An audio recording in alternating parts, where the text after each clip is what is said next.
Welkom bij Voetbalroute 4 maart. We zijn er weer. Ja, valt na de carnaval.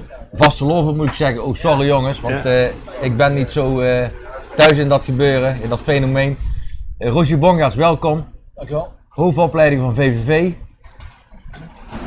Ja goed, komt uit het Roermondse, hadden we het net over. Maar misschien wel degene die het langste werkt op dit moment bij VVV. Ik denk het wel. Nog niet veel langer als mij werken. Nee. Pas een 12,5-jarig jubileum gehad. Ja. Ook met Jouke Dirks. Ja. Je collega, die ondersteunt jou vooral in de jeugdzaken bij VVV. Coördinator. Hoeveel opleidingen? Niet de bekendste persoon voor de buitenwacht. Maar het is natuurlijk wel belangrijk. VVV staat weer in de stijgers. Dat kun je ook van de jeugdopleiding zeggen? Ja, ik denk dat wij de laatste paar jaren goed in de weg hebben getimmerd. Dit jaar natuurlijk een nieuwe uitdaging gevonden in het afscheid nemen van Helmelsport. En op zich zijn we trots waar de jeugd nu staat. En we gaan langzaam verder. Dus ik denk dat we terug kunnen kijken op een goed seizoen tot nu toe. Maar met de club op Eredivisie niveau komen er wel andere uitdagingen in. Ja. Zometeen meer over jou en over de opleiding van VVV. We hebben de opleiding van VVV ook bezocht onlangs. Dat gaan we vaker doen. Ik ga eerst eventjes weer naar onze Harry hier. Hoe is het? Bij mij is het goed, Kassim. Ja? Ja. Goeie vastelovend gehad? Ja, goede vastelovend gehad. Met maten. Ik ben geen bierdrinker, dus ik heb weinig katers gehad. Nee, het is goed gegaan. Joep had wel wat katers, hè? Ja. Nog? Nee, Brand onder de heater hier. ja, ik moet een beetje uitkijken hier, anders denk ik dat ik medium wel done. Maar goede vastelovend gehad. Uitstekend zelfs. Ja, goed. Maar ook wel blij dat het weer voorbij is. Ja, en dat we nu weer beginnen. En op naar het volgende, de Venloop. Dus, en daarna het titelfeest van VVV, want ja, dat kan niet meer uitblijven. De concurrentie heeft gisteren punten laten liggen. Ja goed, jij zei dat VVV geen kampioen wordt. Nee, je hebt niet goed geluisterd. Ja, met z'n een middenvelder bij hadden, wat jij al wist dat ze die gehaald hadden en toen durfde je wat te zeggen. Ja, wat moet ik daarop zeggen? Ja, dat de waarheid is. Nee, ik heb altijd gezegd, er moet op het middenveld iemand bij komen. En, maar ja, die speelt niet die middenvelder. Ze spelen gewoon dezelfde ploeg als voor de Randstad. Ja. Dus, wat is het verschil dan? Dat een goede bank is ook belangrijk. Ja. Dat ze het heel goed doen. Dat is het heel goed doen, ja. Roger kan het niet meer misgaan. Promotie niet.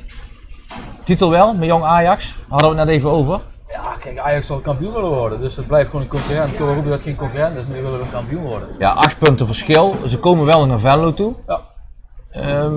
Ja. Ik heb er wel vertrouwen in. Wij worden kampioen, maar het is niet vanzelfsprekend. Het is niet vanzelfsprekend nog. Ja, het zijn nog 11 wedstrijden. Ja, zoiets. Volgens mij. VV heeft 20 gewonnen, 2 gelijk, 5 verloren. Ja, ze spelen een 28e duel nog. Dan nog 10 wedstrijden. Ja. Maandag naar Jong Utrecht toe. Dat moet geen probleem zijn. Normaal niet.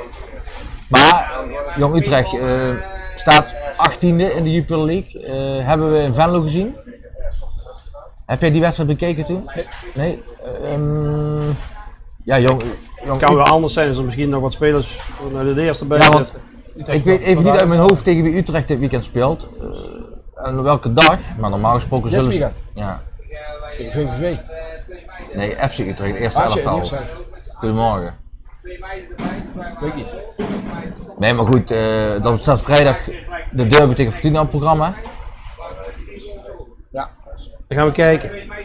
Ja. Tenminste, dat is de bedoeling. Fortuna heeft het gisteren ook goed gedaan, hè? Gelijk gespeeld. Jong PSV. Ja. 0-0 tegen Jong PSV. Netjes. Het zal waarschijnlijk zonder Aziz Kaluta zijn, want die heeft hij uit de selecties gezet bij Fortuna. Dus die zullen we waarschijnlijk niet terugzien vrijdag in de koel. Wat is daar weer de reden van? Ja goed, dat is mij nog niet helemaal duidelijk. Ik heb even contact met hem gehad, maar meer ook niet. Een Venlose jongen, maar geen jongen uit de opleiding van VVV. Blerik, hè? Nee, maar... Ja, Jong. Heeft bij Jong, begonnen. Deze opleiding, maar heeft niet de jeugd te lopen. Nee. Er wordt er veel al gezegd van ja, er spelen te weinig Venlonaren in het eerste van VVV. Dat is natuurlijk moeilijk, want je moet natuurlijk ook goed genoeg zijn om het eerste van VVV te spelen. De jongens van Krooi. De gebroeders van Krooi heb je nou, je hebt Roel Jansen die teruggekeerd is. Jules Respen zit er aan te komen. Wat kunnen we verwachten de komende jaren als het gaat om zelf opgeleide spelers? Ja, kijk, dus als je de stap maakt van de jeugd naar eerste divisie is die zo makkelijk. Veel jongens trainen al mee, jeugdspelers. Dus die mogen al ruiken, maar als we straks Eredivisie spelen wordt er weer meer gevraagd. Dus zal dat voor die jongens, de jonge jongens, moeilijker worden. Het is natuurlijk wel weer een kans. Mochten wij Eredivisie spelen, daar gaan we vanuit, dan hebben we weer een jong elftal. Dus die stap die wordt dan weer wat verkleind. Maar ik denk dat er vanuit de jeugd de komende 4-5 jaar genoeg talent aan zit te komen die door kunnen breken. Ook op Eredivisieniveau? Ook op Eredivisie-niveau, ja. Ja, want moet je veel aanpassingen doen als je je eerste elftal naar de Eredivisie promoveren? Moet je dan als hoofdopleiding, hoe speel je daarop in? Of is dat niet te doen? Nee, wij kunnen daar niet op inspelen. Wij leiden op voor het hoogste niveau. Uiteindelijk vanuit jong naar het eerste elftal moeten ze een kans krijgen, moeten ze een kans pakken. Het ligt aan de trainer, het ligt aan concurrentie met het eerste elftal. Maar wij leiden niet anders op nu we in de eerste divisie zijn en volgend jaar in de Eredivisie. Ja, maar wat zijn de stokpaardjes van de manier van opleiden bij VV? Daar hebben we het pas over gehad. Het is belangrijk ook dat het publiek gaat weten hoe jullie het doen. We zijn bij de ochtendtraining geweest, daar hebben de mensen deze week kort hebben we daar wat over, of heb jij daar wat over verteld? Ja. Jij hebt een visie, de Total Soccer Method heb je zelf ontwikkeld, dat pas je toe bij VVV. Kun jij kort vertellen wat daar de stokpaardjes van zijn? Kijk, of de kernpunten? Ja. Nou goed, ten eerste als VVV moet je je plek weten in het betaalde voetbal. Wij zijn geen club voor de top 5, 6, maar kunnen wel een rol van betekenis spelen in voetballand Nederland. Maar het is mooier dan een concurrentie. We zitten tussen Gladbach, PSV, NEC, het Zuiden, Genk. Dus talenten wordt sowieso getrokken. Dus als wij hetzelfde doen als iedereen, ja, dan maken we die kans. Dus wij willen zeker innoverend zijn, dingen anders doen. Hoe doe je dat? Nou, wij hebben samenwerking met een loodschool. Het hele college Den Hulster? College Den Hulster. Ja. Wij trainen in de ochtenden. De ochtendtraining, bijvoorbeeld op dinsdag, doen wij niet alleen voetbal. Sterker nog, we doen heel veel dingen, maar alles behalve voetbal. Zoals? Geef eens voorbeelden. Atletisch vermogen trainen. Dat betekent handballen, volleyballen, badmintonnen, tennissen, ringen zwaaien, klimmen. Allerlei andere dingen die zorgen dat onze spelers atletisch worden. Dus dat is al een anders denken. Onze trainingen, we hebben geen vaste trainers op teams als het gaat om trainingen. We laten jongere spelers met oudere spelers trainen. We leiden individueel op binnen de teamontwikkeling. Dus het gaat niet zozeer om alleen maar winnen van wedstrijden, maar om het opleiden van spelers die eigenlijk een max moeten kunnen halen. Scouting hebben we samen met de KNVB tegenwoordig, in ons Noord- en Midden-Limburg. Dus wij zorgen dat er geen enkel talent verloren gaat. We zijn overal met onze scouts.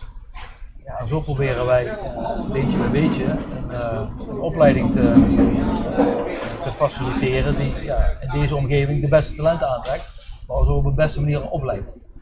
Ik ga even terug naar jouw eerste opmerking en daar wil ik ook graag dat jullie daar je mening over geven. Nu zijn er vaak twee stromingen in de voorwereld. Ik zeg het heel even zwart-wit. De een zegt van, ja, het is heel goed dat je andere sporten erin betrekt, hè? Ja. Dus dat je het atletisch vermogen vergroot.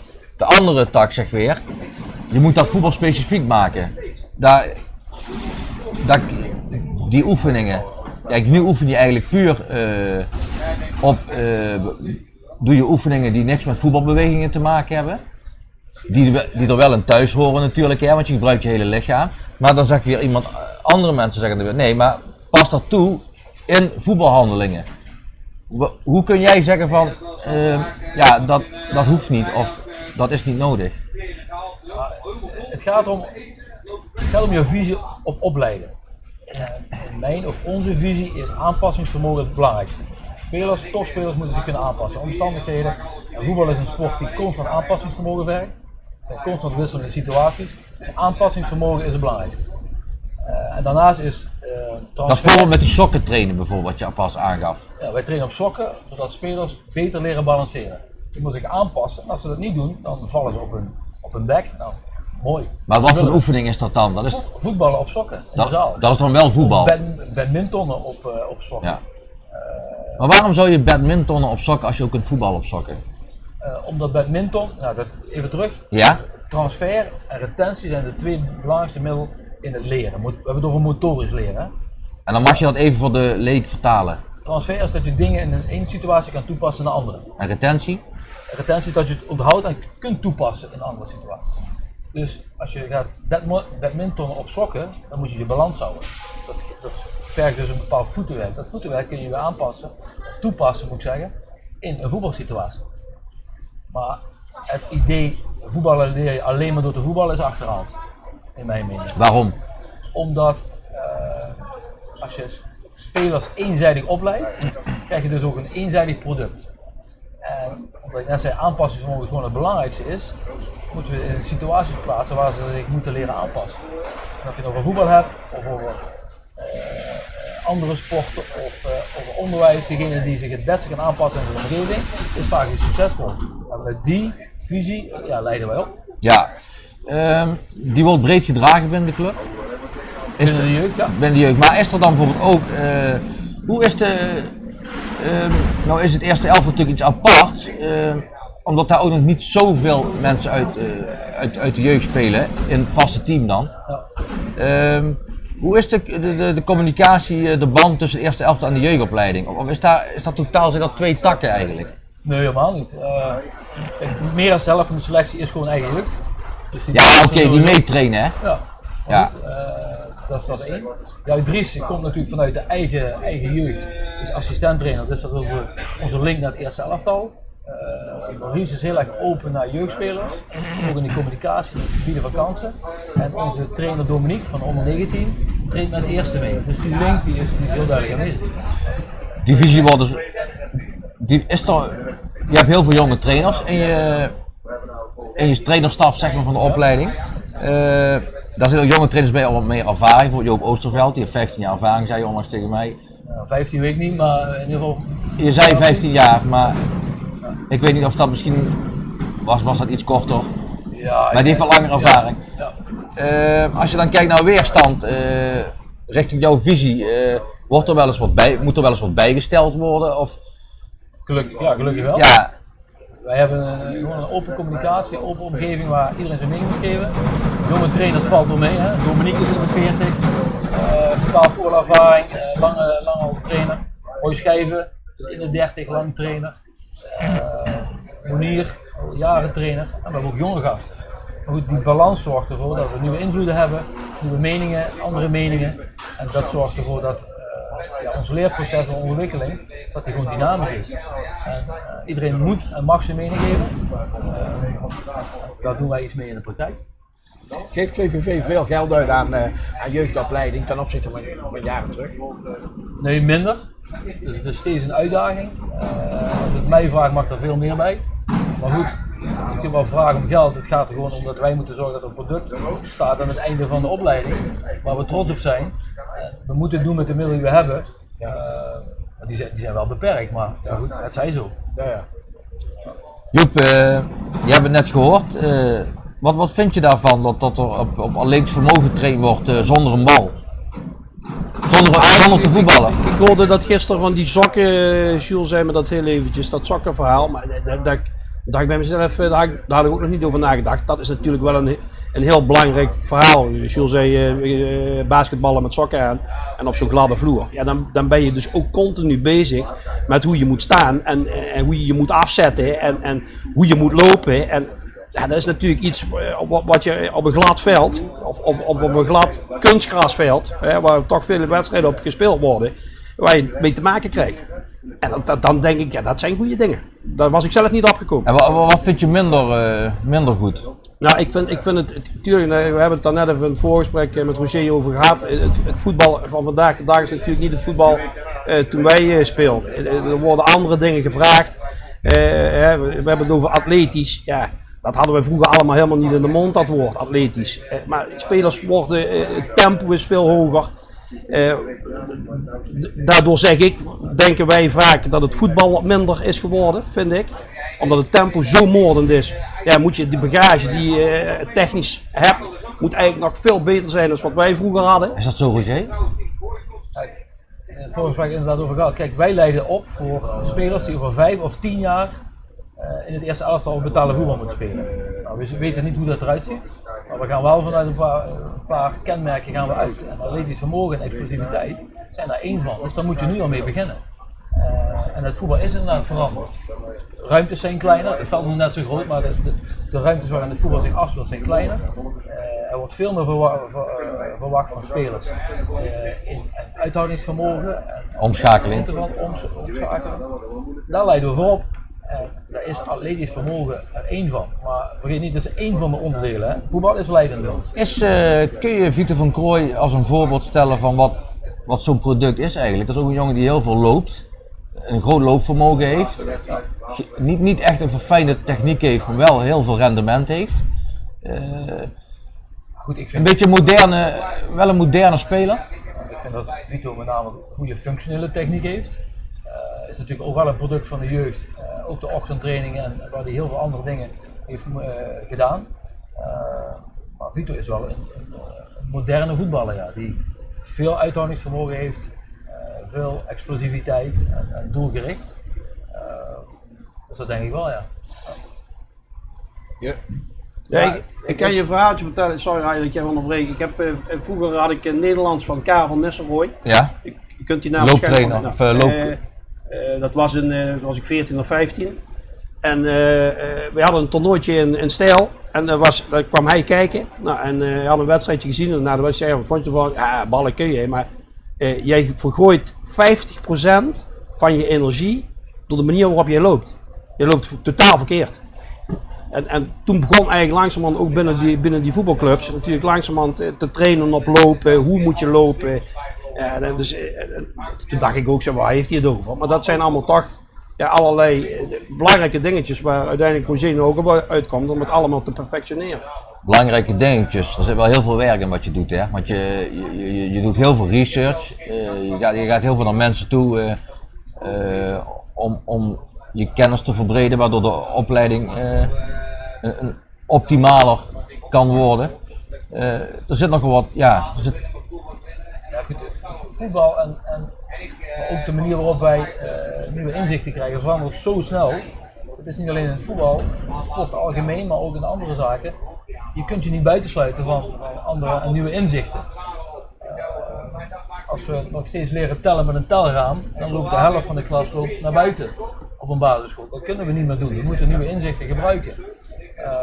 Dus ik haal wel kennis bij mensen die daar verstand van hebben.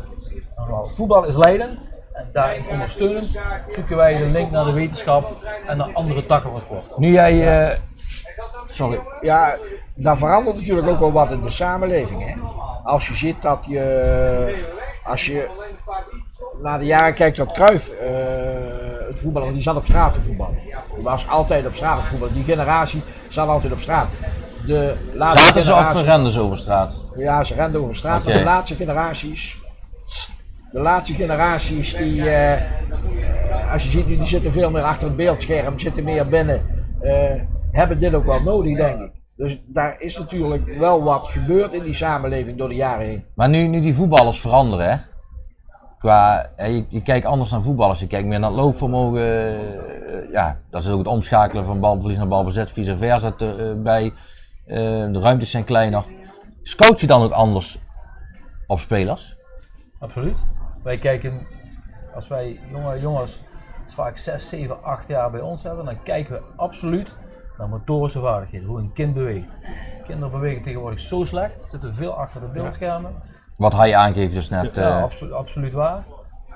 Het bewegingsonderwijs op de basisscholen is ver achteruit gegaan. Ja. Kinderen spelen niet meer buiten. Dus wij kijken naar of kinderen goed bewegen. Niet alleen, maar het is wel een voorwaarde. Maar ook naar lengte? Of ja, niet van? Ja, we kijken wel naar lengte. Kijk, wij gaan geen keeper opleiden die 1,74 meter wordt. Ja. Dus daar heb je niks aan. Maar kan het niet zijn dat hij gewoon een goede timing heeft? En het gaat toch om het springen en niet om hoe lang die is. Want dan kan het ook een houten paal zijn die in het doel staat. Nee, maar goed, dat is een ander uiterste. Maar als jij geen 1,80, 1,85 bent moderne voetbal, er zit natuurlijk wat in, ja. En centrale verdediger is natuurlijk ook wat minder voordelig. Maar gaat het er niet om waar jij natuurlijk ook heel veel bezig bent, in eerste instantie om de snelheid van denken van de speler? Dat is het allerbelangrijkste. Het zien van de vrije ruimtes. Wat is ons voorhoofd zit. Want daar ben je natuurlijk ook heel erg mee bezig geweest. Hè? De cognitie en voetbalintelligentie, neurowetenschap, ja, daar weten we nog te weinig van. Maar Dat is heel belangrijk. Hoe is het niveau van het Noord-Limburgs voetbal? Als je kijkt naar amateurclubs, doen de amateurverenigingen in de regio, geven die goede jeugdopleidingen of is dat over het hele land hetzelfde? Ja, ik denk niet dat Noord-Midden-Limburg anders is dan andere delen van Nederland. Ja. Maar ik denk wel dat er zijn clubs hier in de buurt, Irene, Venlose Boys, SAH, Venray, Withorst, en mis ik misschien nog een paar, die gewoon echt goed werk doen met de jeugd. Ja. Het zijn grote clubs, daar sparren we heel veel mee, gelukkig. Maar die doen gewoon echt goed werk op het gebied van Dat is het jeugd. voordeel van grote verenigingen. Hè? Als je naar Ja, Zuid-Limburg zeker. kijkt, waar je alleen maar die kleine clubs hebt. Ja, en daar slaat er Maar dat is natuurlijk wel, het is waarschijnlijk moeilijk te meten of een opleiding natuurlijk goed functioneert. Hè? Want waar kijk je naar? Kijk je naar het aantal spelers dat doorstroomt? Kijk je naar Ja, je kijkt naar heel veel factoren. geef eens voorbeelden. Het aantal jeugdteams, nou, het behouden van jeugd in deze tijd is al moeilijk, maar dat is een indicator. Of ze op een redelijk hoog niveau spelen, op divisieniveau. Want dat betekent dat je goede spelers hebt, behoudt, maar ook goede staf erbij zet. En je kijkt naar de trainingsinhoud, je kijkt naar trainers die ze hebben. Dus dat zijn wel indicatoren waar je naar kunt kijken. Wat hij net aangeeft inderdaad, hoe staat het met Limburgs voetbal, het amateurvoetbal? Amateurvoetballers die uit Noord-Limburg komen, die komen meestal bij VVV die goed zijn. Maar toch wordt er veelal geklaagd en dat is vaak ook niet onderbouwd. Dat er te weinig jongens uit deze regio komen, dat ze altijd van verder afgescout worden. Nou goed, wij hebben geen groot scoutingsgebied. 35 minuten rondom Venlo. Ja. Dus Ja, maar dan zou je verwachten dat er meer talenten in Venlo, want iedereen zegt dat er zullen toch wel genoeg talenten in Venlo rondlopen, maar die zien we niet. je moet altijd kijken naar je verzorgingsgebied en wij zijn geen Randstad. Ons verzorgingsgebied Noord-Midden-Limburg wonen 400.000 mensen. Nou, dat is Utrecht. Ja. Nou, als je even vertaalt naar het eerste elftal, 3 jongens in de basis komen alle 3 uit Venlo. Nou, dat lijkt me prima gemiddelde. Dat haalt Ajax niet. Nee, maar Feyenoord niet. nu is dat wel tot stand gekomen door het een en ander. Kijk, Roel Jansen, dat was natuurlijk wel op eredivisieniveau, die redde het toen niet. Is nu uiteindelijk terug Ja. als eerste divisionist. Bij Dylan van Krooij is het hetzelfde verhaal, dat is een heel apart verhaal natuurlijk. Alleen Vito van Krooij kun je echt van zeggen, die is doorgestroomd vanuit de jeugd naar het eerste elftal. En die heeft misschien wel de capaciteit om daar in de eredivisie voor langere tijd te voetballen. Ja. Maar dan spelen natuurlijk ook nog wat voetballers uit de regio bij andere clubs, niet alleen bij VVV. Dus Daar moet je natuurlijk ook naar kijken. daar moet je ook naar kijken. En als je dan de optelling maakt, dan kon dat nog wel eens verrassend veel zijn. Wat Maak je optelling dan eens, want zoveel zijn het er niet. Nou, Ja, oké, Dirk Marcellus, Paul Verhaag, Willem Jansen. Nou, oké, ja. Jansen, we hebben bij Hendricks, bij Jorrit, nee, ja, nou dan. Dus inderdaad. dat zijn er al. Alleen Jorrit heeft nooit bij VV gezeten, of wel? Nee, maar het zijn wel Ja, vier. je hebt jeugdplan, dat is een Ja, behoorlijke maar ja, te goed dan Maar natuurlijk. het zijn hè. gewoon 4 spelers die al uit Noord-Limburg komen. Dus Ja. in die zin, met de spelers die we bij VVV hebben, hebben de Ja. complete elftal in de betaald voetbal staan. Goed, Dus- Gino van den Berg bij Gladbach, Hadtu Ja. bij PSV, Jeroen Houwe bij Vitesse, Ja. Salman Sevic in Turkije. Daar kan Nee, ik wel klopt, een zeg. elftal mee maken hoor. Nou, Ja. dus dat, Nee, maar dan is het, maar dat is wel goed om dat aan te geven dat het er niet zo slecht gesteld is met wat hier vandaan komt. Waar maar veel dan zo steek je wel wat op, Kassen, toch? Nou, ik wist het al, maar goed, sta je niet bestil. ik vind het fijn dat jij toch ook tot 4 spelers kwam. Nee, maar dat bedoel Want je ik zo El, niet. Gino en Houwe, die kende ik ook. Nee, maar je was wat suggestief in het begin. Je dacht van, er komen er niet zoveel en dat hebben we Nee, kunnen dat doe- herstellen dat- met 3 man. Nee, maar dat doe ik vooral omdat de omgeving, dat ik zeg, wij Ja. dienen het publiek hier even. ja, Kijk, ja. ik heb Roger al lang en breed over dit soort zaken gesproken, maar de Nee, mensen moeten ja, natuurlijk wel ja. uit zijn mond horen hoe het ervoor staat. Dus even voor jouw informatie, Hai. Maar ik zou wel eens Roger willen vragen, op het moment dat een talent bij jullie eigenlijk 100% is, of dus niet 100%, maar hij eigenlijk mentaal niet goed genoeg is, heb je dan eigenlijk ook bepaalde mogelijkheden Maar om daar wat aan te sturen? wat bedoel je met mentaal? niet Nou, goed gewoon genoeg? dat die bij wijze van spreken toch eigenlijk te veel levensgenieter is voor het bestaan profvoetballer. Ja, goed, gewoon eigenlijk, ja, hoe moet ik dat zeggen nou? Te gemakkelijk is. Als het niet gaat. Zijn er dan toch dingetjes waar je van. Ja, ik begrijp je vraag en Ja. dat is natuurlijk heel, heel belangrijk. We hebben, Omdat er heel veel talenten op stranden namelijk. Hè? Want die, ja, er want zijn... dan ben je geen talent in mijn ogen. Ja, oké. Kijk, we hebben 6 bouwstenen en alle 6 bouwstenen moet je uitblinken. Dan ben je Ja. een talent. We hebben ook een definitie van talent. Wij kijken dan naar voetbalgedrag. Ja. Als belangrijkste. Dan vertalen we naar voetbal. Hoe schakelt iemand om? Hoe gaat iemand om met voorsprong, met achterstand, met een teleurstelling, maar ook dingen die hij doet in voetbalhandeling. Dat is belangrijk. Maar goed, lifestyle en bewustwording en teambuilding zijn ook belangrijke bouwstenen. En die lifestyle, hoe doe je dat dan? Er wordt er gekeken wat ze eten bijvoorbeeld, of scholing. Onderwijs is belangrijk. Ja. Wij kijken niet wat ze eten, maar we geven wel voorlichting. Ja. Aan ouders, want dat zijn vaak de mensen die moeten koken, thuissituatie. Ja. Kijk, we hebben directe invloed en indirecte invloed. Directe invloed hebben we op jongens als ze bij ons zijn, en indirecte invloed op ouders. Ja. En daar zijn we zeker mee bezig. Dus als mentaal zwak, wat is mentaal zwak? Ja. Maar daar kijken we wel naar. Jongens, die drive niet hebben, die krijgen wij er niet in. Dus we doen er alles aan, een hele lange traject in de opleiding. En uiteindelijk ligt het aan de speler zelf om op zulke factoren de doorslag te geven. Dus de intrinsieke motivatie moet aanwezig zijn. Absoluut. Ja. En dat is ook waarschijnlijk aangeboren. Nee. Ik heb het daar met Erik Matsen wel eens over gehad. Die zegt dat motivationele waarden aangeboren zijn. Voor een gedeelte wel. Ja, dus Maar alles is voor een gedeelte aangeboren. dat klopt. Je kunt natuurlijk ook er ontwikkelen. wel uithalen. Dus talent en ontwikkelen. Zou je in staat kunnen zijn om te zeggen, bij wijze van spreken, dat een talent altijd begeleid wordt door zijn vader en moeder? Bij wijze van spreken hadden we het in het voorgesprekje ook even over. En je merkt gewoon dat die speler daar eigenlijk alleen maar negativiteit uit haalt. Dat je tegen zijn vader en moeder zou kunnen zeggen van, jongens blijf lekker thuis. Zoals tegen jouw ouders gezegd. Nou ja, dat werd dus tegen mijn Dat vader en had hij moeder ook als- gezegd. ja. Ja, Zou je dat ervoor over hebben om eventueel iemand wel of niet te redden? Dat gebeurt toch vaker? dan komen we terug in bewustwording. En helaas moeten we constateren dat een remmende factor bij spelers vaak de ouders zijn. Ja. Omdat wij geen invloed hebben op wat er op de achterbank wordt gezegd en thuis en aan de keukentafel. En als de trainer zegt je moet links en de vader zegt thuis nee je moet gewoon rechts.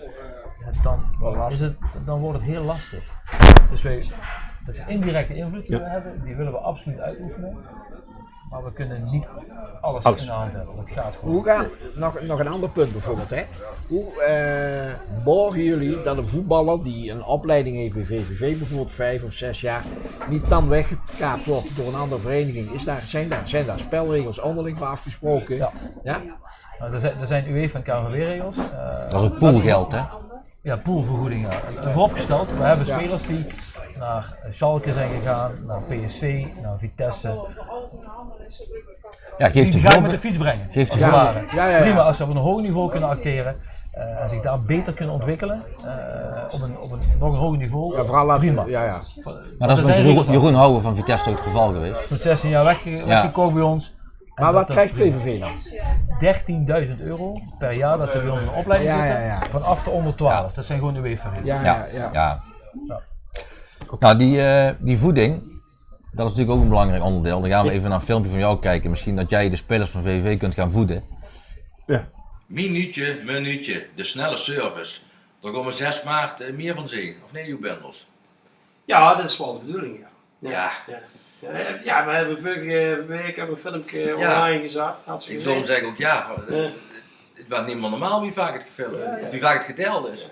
Ja, heel veel. Ja, ik moet de mensen in ieder geval wel even nog bedanken voor het feit dat ze hem gedeeld hebben. Daardoor hebben heel veel mensen ook het filmpje gezien. En dat is prachtig. Ja, want de mensen die, dankzij de mensen, hebben ze heel veel reclame gekregen. Ja, ja. En ga ik nu maar eens vertellen wat ze precies gaan doen.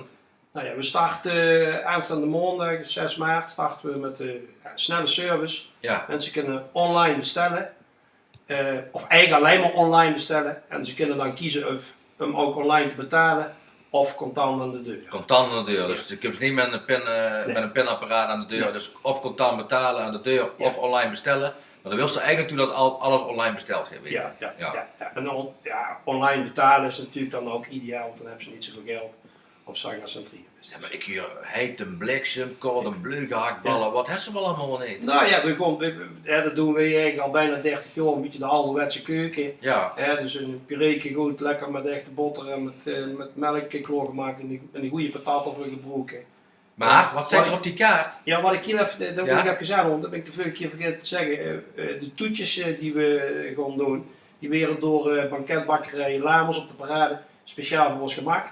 En daar zien we heel erg blij mee, want het past goed in ons lijn van kwaliteit, van Zeg dat supermelk. dan even tegen Jos Lamers. Ja, Jos weet dat ook, dat ik Ja? dat ik er heel blij mee ben. Ja. Oké, nou dan wist het al Jos, Ja, ja. maar hij is er heel blij mee. Ja. Ja, maar hoe ziet het er ook precies, het assortiment? Als er 4 toetjes, 7 hoofdgerechten en? Ja, en 4 soepjes. Ja. En dat wisselt eigenlijk continu. Dus we gaan eigenlijk met het, ik zeg altijd, het groenteseizoen bepaalt eigenlijk de wisseling van de maaltijden. Dus, Maar de spaghetti bolognese blijft erop staan. ja, dat is eigenlijk een gerecht wat eigenlijk iedere week terugkomt. Ja. Ja, en moeten de mensen nog iets weten verder? Nou ja, we bezorgen in eerste instantie Venlo en Blierik. Dat is het verhaal. Ik heb al wat aanvragen, ook mensen tegen die al gereageerd hebben van donate. Nou ja goed, daar moeten we eens daar eens even over nadenken. Maar we willen in ieder geval die 44 minuten.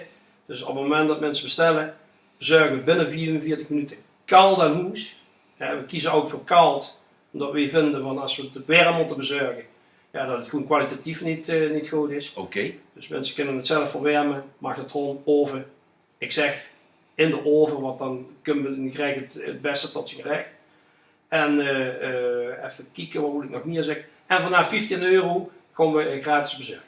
Dus als ik het samen moet vatten, is het snel, kwalitatief en divers. Ja. Nou, dan moet je nog minuutje gewoon vanaf 6 maart. Dan krijg je gewoon wat grootste bekken. Dat divers en heel vers. Ook nog. We zijn weer terug. Mooi filmpje, hè? Ja, we hadden het even over eten. Maar ik wilde even vertellen, ik heb vroeger bij, toen zat Jan nog in het Spelersroom. Jan Sanders. Ja.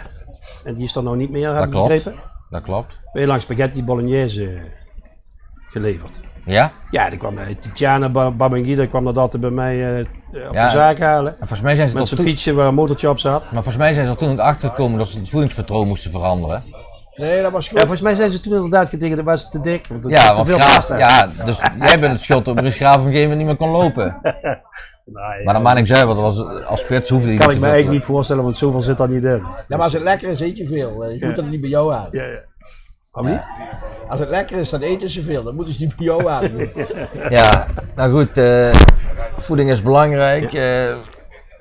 Hebben jullie een voedingsexpert in huis bij VVV? Of heb jij zelf iemand waar jij...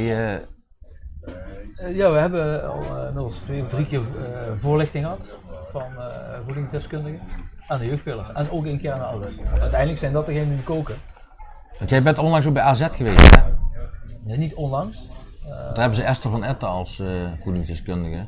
Die ken ik niet. Nee, Loes Smet van Vicurie hier. Oké. Ja, dat vond ik toen toch ook zo'n ongelooflijk verhaal. Dat hoe heet die duurste aankoop van Ajax. Die van Groningen af kwam geloof ik. Van Heerenveen, Soleimani. Soleimani, Ja. dat die gewoon op kamers in Amsterdam woonde en dat hij eigenlijk veel te veel kilo's, omdat hij gewoon overal iedere dag fastfood zat te eten. Dan heb ik het over, dat is 3 jaar geleden of 4 jaar geleden. Dat binnen zo'n Ajax daar dus niet naar gekeken wordt, wat spelers eten. Kapitaalvernietiging is. Ja, dat is onvoorstelbaar. Controleren jullie wel eens spelers op hun bijvoorbeeld lifestyle? Als het om voeding gaat, of dat ze misschien te vaak in de stad hangen? Of...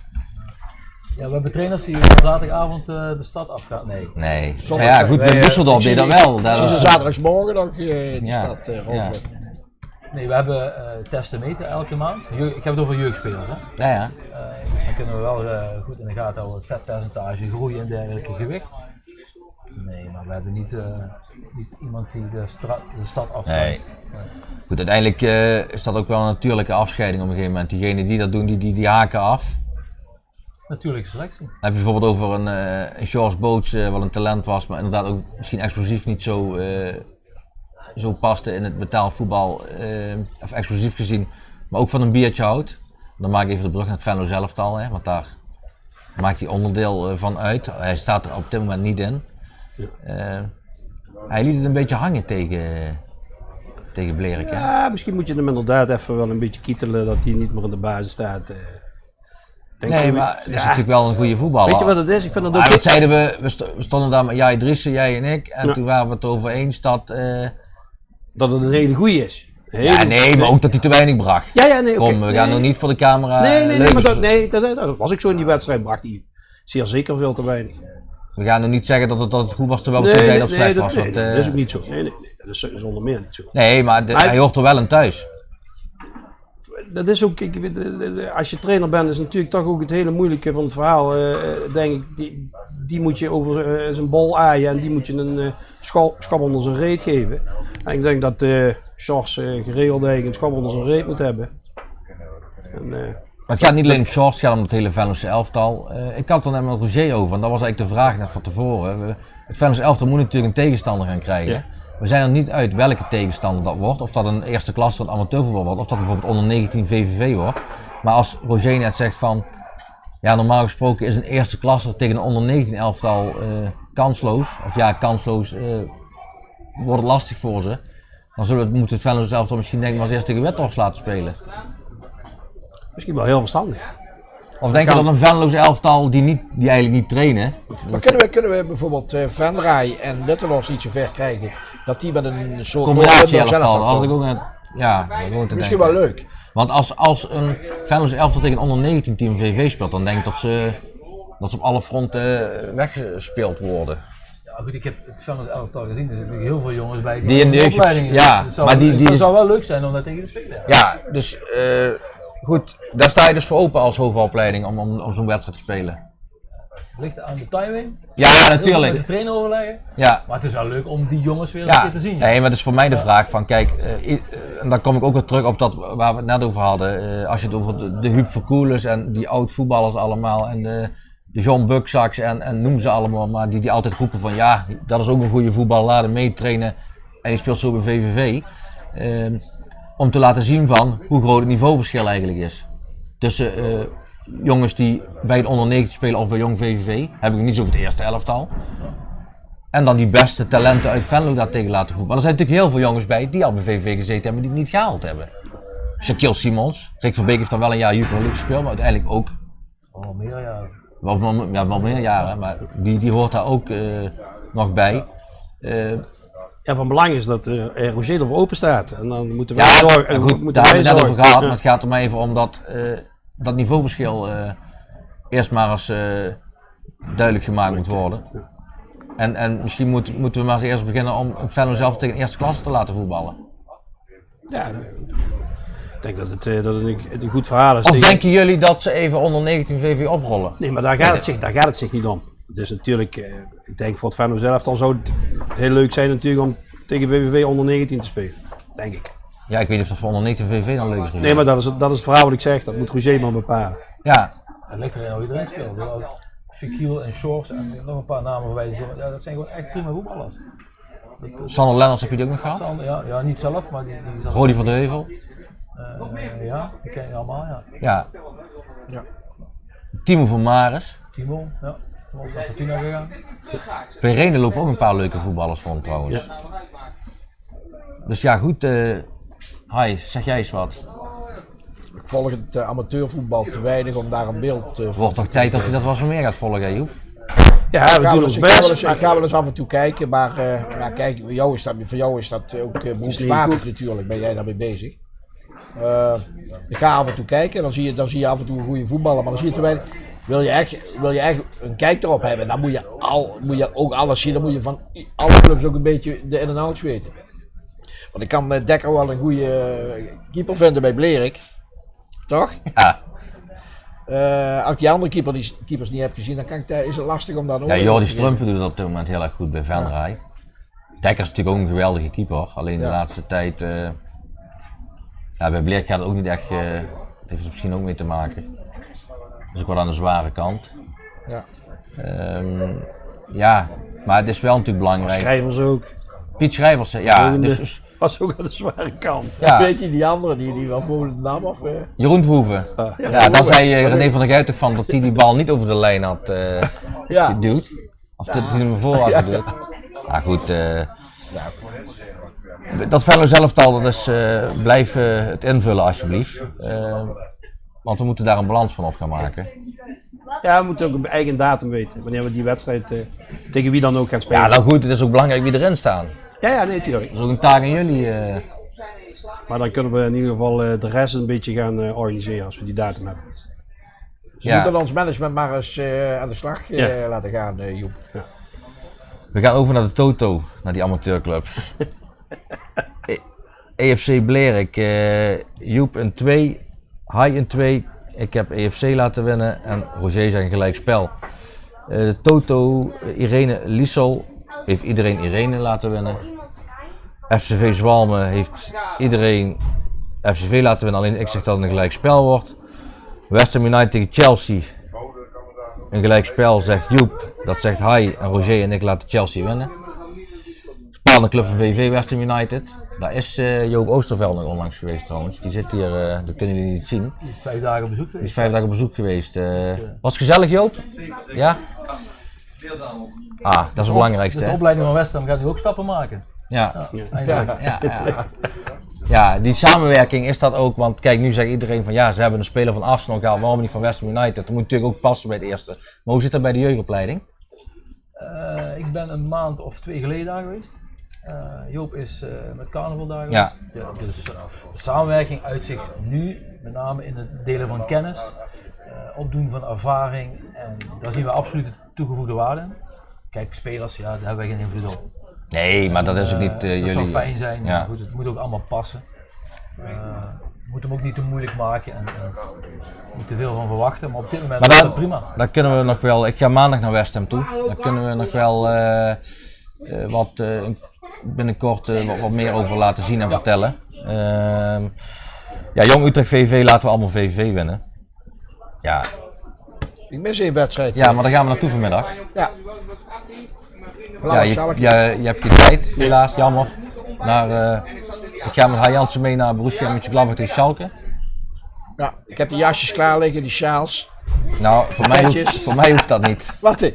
Nee, dat hoeft voor mij niet. Nee, ik ga gewoon een eigen kloffie. Ja. Ja, wij gaan dus naar Borussia Mönchengladbach tegen Schalke. Wat ga jij gaat daar terug naar VV? Wij gaan naar onze onder 19 tegen Excelsior kijken. Dat is Eredivisie, Eerste Divisie? Eerste Divisie. Eerste Divisie, ja. Hoe staat onder 19 ervoor op dit moment? Ja, na de winterstop komt er een herindeling en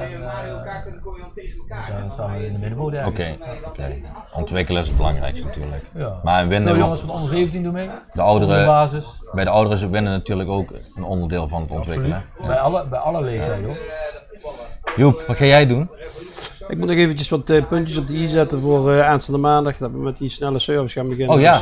Dus ik heb nog even wat contact met Gernep, de maaltijd die geproduceerd wordt. Maandag 6 maart is Joep Bindels er klaar voor de snelle service, dus ik zou zeggen bestel hem maar.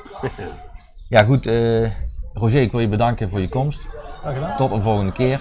En ja heren, ik zie jou dadelijk nog. Ik zie je nog de hele dag erg genoeg, maar Fijn weekend. Kijk, zeg voetbal zien hè. ja, fijn weekend allemaal. Ja.